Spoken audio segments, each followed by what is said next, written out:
காவல் தெய்வம் புள்ள சரியா 12 மணி பூசை வாங்குற சாமி ஒன்று கட்டி மறிச்சு நிற்கிறேன்ப்பா சரியா. இன்னைக்கு கேட்க வந்து குடும்பத்துக்கு கேட்க வந்த பெத்ததுக்காண்டி நினச்சி வந்ததையா. அதே மாதிரி பெத்த பிள்ளைங்களுக்காண்டி நினச்சி வந்தேன். உண்டாலியாப்பா என் பெத்த பிள்ளைங்க என்ன நிலைமையில இருக்குது, என் பேச்சு எப்படி மாறி இருக்குதுன்னு கேட்க வந்தேன். உண்டாலியாப்பா நீ யாரு நான் யாருன்னு பேச்சு மாறி போச்சு. அந்த பேச்சை நல்லாட்டி தரணும். என் பெத்த பிள்ளை கொடைகளை நிற்கணும்டா, அதுக்கான கேட்க வந்தேன். அதே நினைச்சிருக்கேன். அதே மாதிரி வீட்டுக்கு தெய்வத்தையும் நினைச்சிருக்கேன் சரியா. தெய்வம் உரல்லப்பா. அதே மாதிரி உன்னோட வகையில ஒரு கண்ணி ஒன்று செத்த கண்ணி இருக்குதுப்பா.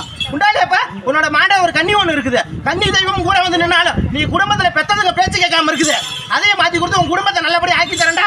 அதே மாதிரி இந்த 6 மாசமா ரொம்ப கஷ்டப்பட்டுக்கிட்டு இருக்கிற இந்த கஷ்டத்தை ஓட்டி கொடுத்து உன் தொழிலை மீடேற்றி தரேன்டா. கை காட்டு. கேட்க வந்த குடும்பத்துக்கு நினைச்சு வச்சிருக்கிற குடும்பத்துல நம்பி ஏமாந்து இன்னும் வந்திருக்க பிள்ளையா.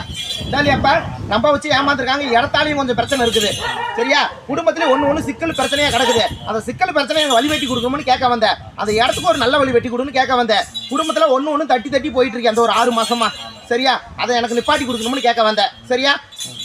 சரியா நல்லா நான் சொல்றேன் கேட்டுக்கு. இந்த 6 மாசம் நீ பாடு பட்டுட்ட சரியா. இதுக்கு மேலே உன் தொழிலை மீடாச்சு கொடுத்தாரே, உன் குடும்பத்தை நல்லபடியாக வாழ வச்சு கொடுத்தாரேன் சரியா. தொழில் அடிக்கு மேலே அடி விழுந்துருக்குதப்பா.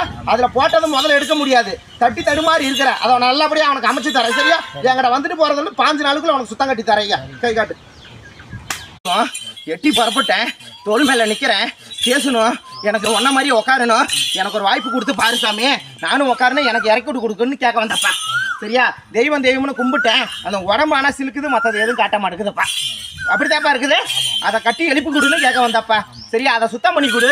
நானும் உன்ன மாதிரி உட்காரணும். எனக்கு உண்டான கட்டை வெட்டி கொடுன்னு கேட்க வந்த ஐயா சரியா. அந்த தெய்வம் நான் கிட்ட நின்று வாய்க்கட்டை அவுத்து கொடுத்து உன் தோலில் இறக்கி கொடுத்தாரண்டா சரியா. நான் கொடுக்குற மாதிரி கருமா இருந்த இல்லாத ஏழை மலைக்கு 4 பேர்த்த காப்பாற்றி கொடுத்துறேன் சரியா. எந்திர வந்து 2 நினைச்சு வந்திருக்கிற. அதே மாதிரி வீட்டுலயும் ரொம்ப முடக்கம் போட்டு கிடக்குது. ரொம்ப சேதாரம் ஆகுது. அதை சேதாரம் போகாம என்னை காப்பாத்தி கொடுன்னு கேட்க வந்தேன் சரியா. கொஞ்சம் ஆளுங்க சத்தினால கொஞ்சம் கண் பார்வையினால கொஞ்சம் முடக்கம் இருக்குதப்பா சரியா. அதை எட்டி உதச்சு இந்த மினியப்ப எண்ணி 3 பொழுதுக்குள்ள வீட்டுக்கு சுத்தத்தை கட்டி கொடுத்துறேன். அதே மாதிரி உன் தொழிலையும் மீடேற்றி கொடுத்துறேன். அதே பெத்த பிள்ளைங்களுக்கு ஒரு வழி காட்டணும்னு கேட்டேன் சரியா. அதையும் மீடேற்றி கந்தறேன் சரியா. இந்த ஒரு 3 பொழுது கொஞ்சம் பொறுமையா இருப்பா, நான் காப்பாத்தி கொடுத்துறேன். அதே மாதிரி உனக்கு வீட்டுலயும் ஒரு ரொம்ப முடக்கம் சரியா. அந்த கஷ்டத்தை காப்பாத்தி கொடுத்துறேன். முன்னாடி வா.